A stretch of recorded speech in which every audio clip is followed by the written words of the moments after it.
Assalamualaikum warahmatullahi ta'ala wabarakatuh.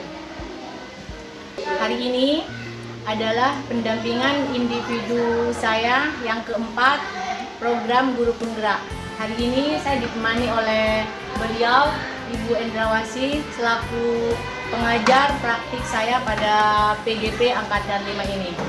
Hari ini kegiatannya adalah observasi kelas. Jadi Bu Endra akan mendampingi saya selama 2 jam pembelajaran di kelas untuk mengobservasi saya ketika mengajar, menerapkan pembelajaran berdiferensiasi dan pembelajaran sosial emosional. Dan pada kegiatan ini Bu Endra selaku PB saya melakukan kegiatan praobservasi. Untuk selanjutnya melakukan kegiatan observasi di kelas dan nantinya ditutup oleh kegiatan pasca observasi. Bapak Ibu guru hebat, khususnya teman-teman rekan calon guru penggerak angkatan 5, yuk ikuti kegiatan kami hari ini sampai selesai. Assalamualaikum Bu Sofi. Waalaikumsalam. Gimana Bu Sofi kabarnya? Alhamdulillah. Baik Bu Sofi, tujuan saya ke sini adalah untuk melakukan observasi kelas. Jadi saya ingin melihat Bu Sofi menerapkan modul budaya positif, kemudian pembelajaran diferensiasi dan pembelajaran sosial emosional. Kemudian nanti juga saya akan mengadakan penilaian terhadap praktek pembelajaran yang Bu Sofi lakukan di kelas. Ya, nanti waktunya itu minimal 2 JP. Kalau SD 1 JP-nya berapa jam? 35. Berarti nanti Bu Sofi ngajarnya minimal 2 JP itu ya. Setelah itu nanti kita akan melakukan refleksi.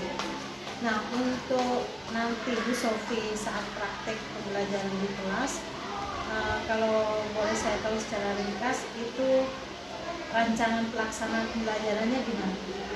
Untuk rancangan rencana nanti dalam kegiatan pembelajaran itu saya akan untuk materi ya Bu ya, materinya hari ini itu tentang yang SBDP itu tentang reklame dan yang untuk PKN itu tentang keragaman ekonomi.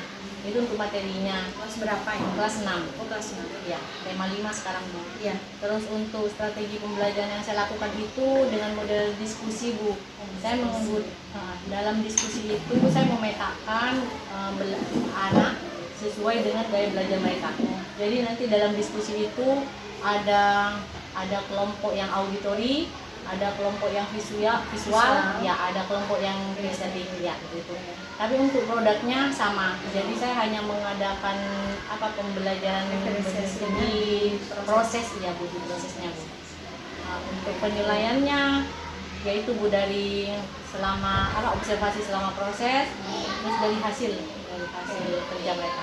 Untuk pembelajaran sosial emosionalnya nanti ada di kegiatan pembelajaran apa saja. Di sini ada pendahuluan, inti, penutup ya Bu Sofi. Ada Bu, nanti ada di pendahuluan ada. Memang di awal sebelum masuk biasa menekankan pada anak untuk yang pertama Bu, mengendalikan masa emosi.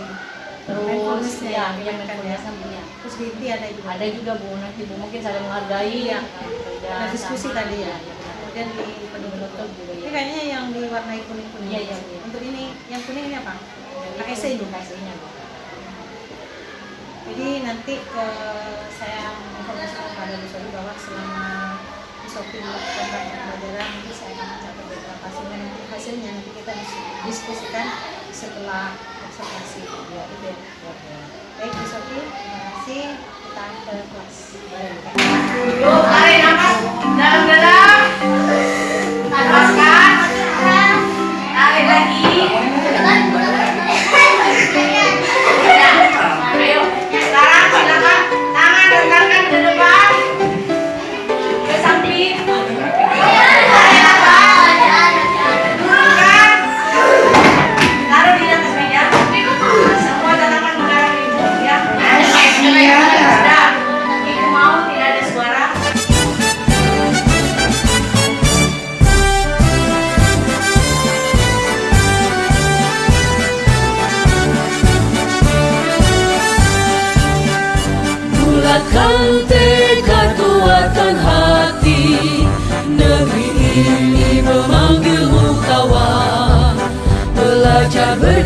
semangat berbagi untuk negeri, guru penggerak majukan pendidikan, guru penggerak menghamba pada murid, kreatif rancang pembelajaran, hargai potensi, tingkatkan prestasi, lahirkan profil pelajar Pancasila. Sudah melaksanakan pembelajaran diskusi hari ini. Apa pengalaman yang kalian temukan dalam diskusi hari ini? Kebersamaan. Iya benar. Kalian punya cara lain dalam memahami reklame. Siapa yang bisa menyimpulkan pembelajaran hari ini? Perilaku yang baik, mengenali perhatian orang lain, berisi pesan-pesan yang Iya bagus. Baik Bu Sofi, gimana perasaannya Bu Sofi tadi setelah Bu Sofi melakukan praktek mengajar? Setiap hari setelah mengajar lelah, campur senang ya Bu kalau lihat anak-anak. Cuman tadi bedanya ketika ada ibu di belakang, apa ya? Memang agak tegang. Takutnya kelihatan salahnya. Enggak juga kan, kita sharing nanti. Iya benar. Tapi apa ya, agak plong juga setidaknya ketika dalam mengajar pastilah ada banyak kekurangan ya Bu ya. Mungkin dengan ada yang melihat bisa sharing, bisa mengetahui gimana kekurangan yang bisa kita buat. Tapi kalau dari hasil catatan saya selama Bu Sofi melakukan praktek mengajar tadi di kelas, di sini sudah sesuai dengan yang RPP Bu Sofi buat. Jadi di sini ada pembuka pendahuluan ya Bu Sofi.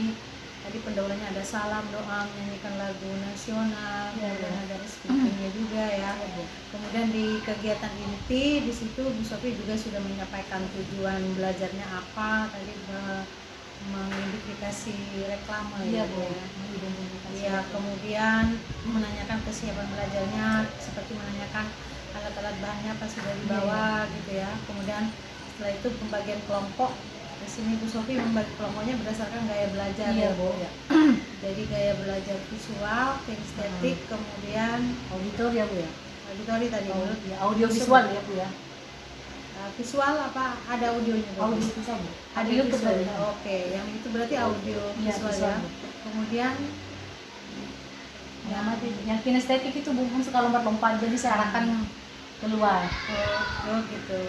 Oke, Iya. nanti tiap kelompok berdiskusi untuk menjawab pertanyaan sesuai yang ada di buku panduan dia. Iya.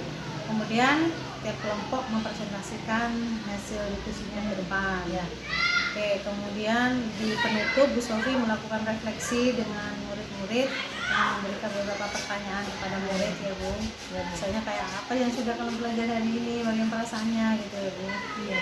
Kemudian Bu Sofi juga memberikan kesimpulan, kemudian juga penguatan tentang materi. Secara kesimpulan ke saya garis besarnya itu sudah sesuai dengan yang RPP Bu Sofi buat. Kemudian terkait pembelajaran diferensiasinya tadi adalah Bu Sofi diferensiasi di prosesnya ya Bu ya. Kalau produknya sama ya, Ya, karena produknya berdasarkan sama. lembar panduannya sama gitu ya.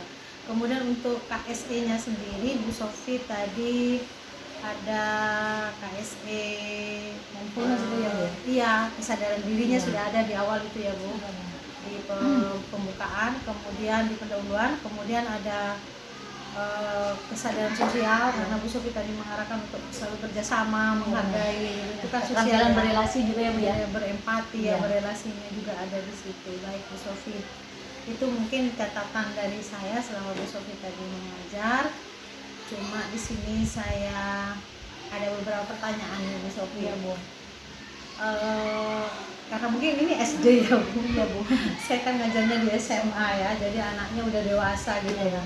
Jadi begitu saya benar Bu Sofi tadi ngajar itu, aduh kalau saya jadi Bu Sofi Iya. bisa enggak ya Iya. sesabar Bu Sofi gitu ya, karena anaknya tahu kan ya kadang kemana-mana gitu Iya, ya betul. Bu. Baik, untuk mengkondisikan siswa terutama saat diskusi tadi untuk selalu bekerja sama di kelompoknya sehingga sampai selesai sesuai dengan waktu yang diberikan. Menurut Bu Sofi itu tadi itu apa sudah sesuai dengan keinginan Bu Sofi? Tidak sesuai sih Bu. Kalau keinginan Bu Sofi sendiri gimana?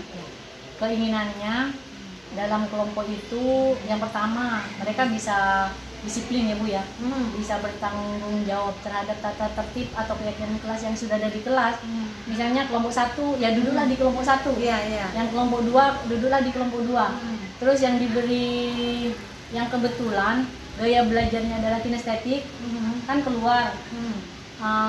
Yang mengamatilah gambar, tidak berkeliaran kemana-mana. Nah cuman karena saya menginginkan mereka juga ketika mendapat tugas mereka juga belajar dengan bahagia. Itu yang saya inginkan. Tapi di sini letak kekurangannya karena memang minimnya pengawasan ya Bu ya. Sehingga akhirnya ketika ada salah satu kelompok yang mengamati keluar, akhirnya mereka tidak terawasi sepenuhnya Bu. Tidak terkontrol sepenuhnya. Dan itu bisa menimbulkan sesuatu yang negatif dan bisa dianggap itu kelalaian saya. Dan mungkin itu bisa jadi pembelajaran saya untuk diskusi selanjutnya bahwa jika memungkinkan diusahakan anak-anak tidak sampai keluar kelas, sekalipun mereka adalah gaya belajarnya kinestetik, saya usahakan mereka tetap ada di dalam kelas sehingga memudahkan saya untuk memantau mereka Bu. Gitu ya Bu. Ya, seperti itu Bu. Baik. Kalau untuk yang materi Bu Sofi kan ada yang dikirim ke HP tadi. Iya Bu, saya lewat grup kelas itu Bu. Materinya termasuk kalau lembar kerjanya ada di buku kan ya, materi yang benar. Kemudian apa cara mengatasi, kan tidak semua anak punya HP, punya paket kadang-kadang. Cara mengatasi Bu Sofi itu dengan cara Bu Sofi mengirim materi ke HP, cara kerjanya itu gimana? Cara mengatasinya anak yang tidak punya HP atau tidak punya paket data gitu. Kebetulan di sini itu kami sudah sudah bisa memanfaatkan HP Bu, bukan hanya untuk ketika ada kegiatan pembelajaran yang memerlukan HP. Kami di sini ketika ada penilaian harian atau UTS ujian sekolah sudah menggunakan HP Bu. Salah satu kendalanya misalnya anak-anak ada paketan ya Bu ya, di sekolah itu ada WiFi. Jadi kebutuhan anak-anak untuk WiFi alhamdulillah sudah terpenuhi. Terus yang kedua yang membutuhkan HP untuk yang tadi itu kan belajar kelompok Bu. Jadi tidak diwajibkan untuk semua murid saya memegang HP, tapi setidaknya minimal dalam satu kelompok itu ada 1 ataupun 2 HP. Jika mereka misalnya dalam satu kelompok itu tidak menemukan HP, saya pinjamkan milik saya pribadi, terus atau punya teman-teman, bahkan guru-guru kami di sini juga Bu saling membantu. Kalau pas ujian penilaian harian punya guru-guru yang dipinjamkan Bu. Iya, seperti itu cara mengatasinya Bu. Kalau Bu Sofi, apakah materi itu harus di HP atau ada cara lain gitu? Yang iya, sebenarnya, tapi itu kan Bu ya, seandainya saya membaca, mungkin saya perlu mengeprint ya Bu ya, print out menjadikan kepada mereka. Terus untuk yang video mungkin saya bisa menggunakan PPT. Tapi kan pada akhirnya ketika menggunakan PPT bisa mengganggu yang lain Bu. Gitu ya? Iya, maka saya manfaatkan lewat HP mereka masing-masing. Misalnya menyediakan satu laptop nih. Oh iya. Satu laptop. Gitu. Saya kasihkan ke kelompok gitu ya Bu ya. Yang khusus yang apa iya. namanya? Yang Audiovisual. melihat reklame dengan cara YouTube ya, pakai konten. Tapi Bu Sofi menyediakan satu laptop aja untuk khusus mereka. Benar. Soalnya tadi kayaknya HP-nya mereka itu kan kalau HP masing-masing itu kan itu ya nonton bareng, tidak maksimal ya Bu ya. Iya, nonton bareng, sehingga kalau misalnya nonton bareng itu kan ini apa? Iya benar Bu, iya benar. Iya benar kepikiran ke situ. Terus pengembangan diri saya yang saat ini saya lakukan yaitu dengan mengikuti program guru penggerak. Dengan mengikuti program guru penggerak itu sangat bermanfaat sekali untuk saya Bu. Terutama dalam mengembangkan kompetensi saya dan meningkatkan kompetensi saya, baik itu kompetensi profesional, kompetensi sosial, terus terlebih-lebih dalam kompetensi pedagogi Bu. Iya. Mengajar ya Bu ya. Iya. Itu banyak sekali. Kayak tadi tuh Iya, benar. penguasaan kelas dan Saya jadi lebih menyadari peran saya sebagai guru, sebagai pemimpin pembelajaran di kelas. Terus peran saya juga punya lebih banyak kreativitas dalam mengajar, sehingga ketika setiap hari saya harus bertemu dengan murid-murid saya, yang setiap hari juga mereka bertemu dengan saya mengupayakan bagaimana ketika mereka bertemu dengan saya, mereka tidak merasa bosan dengan apa yang ingin saya ajarkan, dengan strategi yang saya ajarkan, karena dari PGP itu, terutama sharing sesama teman-teman CGP, iya benar, apalagi ketika lokal kita bertemu langsung dengan pengajar praktik, dengan rekan-rekan CGP. Saya banyak menerima belajar dari pengalaman pembelajaran mereka di sekolah masing-masing. Saya juga gitu, Bu. Ya, Bu. Sebagai PP saya kadang kalau melakukan pendampingan individu, sekarang Bu Sofi nih, jadi apa ini yang baik dari Bu Sofi itu masukkan ke saya sendiri gitu. Mungkin bisa saya terapkan nanti dengan terutama kesabaran Bu Sofi. Iya, Bu. Itu patut saya tiru kesabarannya, Bu. Karena mungkin yang dia dari Bu Sofi sudah anak-anak masih ya. Iya, Bu. Baik, Bu Sofi, mungkin ada yang mau disampaikan Bu Sofi terkait pendampingan individu berikutnya, apa yang kira-kira yang perlu diperbaiki, perlu dikembangkan lagi dari PI selanjutnya. Di PI 4 Ibu ya, kan saya sudah ikut program ini sudah hampir Bu ya, sudah hampir memasuki akhir pendidikan ya Bu ya. Jadi ketika PI 4 ke sini setidaknya saya lebih merasa siap, lebih merasa mantap. Kenapa Bu Sofi? Kenapa Bu Sofi mengatakan bahwa Bu Sofi merasa siap dan lebih mantap untuk menghadapi PI saya? Iya benar Bu. Intinya ketika saya mengikuti program dan sudah program PGP ini dan sudah beberapa bulan berjalan, ketika pada pendampingan selanjutnya Ibu melihat saya masih tetap seperti PI 1, PI 2, PI 3, tidak ada perubahan, artinya saya belum benar-benar berhasil mengikuti Bu ya. Padahal itu kan tidak hanya menanamkan materi kepada diri sendiri, kan yang terpenting bagaimana makna dari PGP itu supaya tertanam kuat dalam diri saya. Paradigma kita ya, mindset kita ya. Iya, Bu. Mindset kita sebagai seorang guru, bagaimana kita memperlakukan siswa gitu ya. Menurut Bu Sofi sendiri gimana kalau PI 4 yang setelah Bu Sofi melakukan praktik? Iya. Apakah sesuai sudah dengan harapan Bu Sofi? Iya benar. Sebenarnya Ibu ya, PI 4 itu antara ditunggu-tunggu dan takut. Iya Bu ya. Ya takutnya itu kita kan mengajar ya Bu ya, anggaplah diawasi orang lain, apalagi itu yang guru yang menilai kita. Yang jelas takut salah ya iya ya Bu ya. Takut tidak sesuai dengan ini. Tapi intinya saya takut ketika Ibu melihat saya, kok Bu Sofi seperti ini.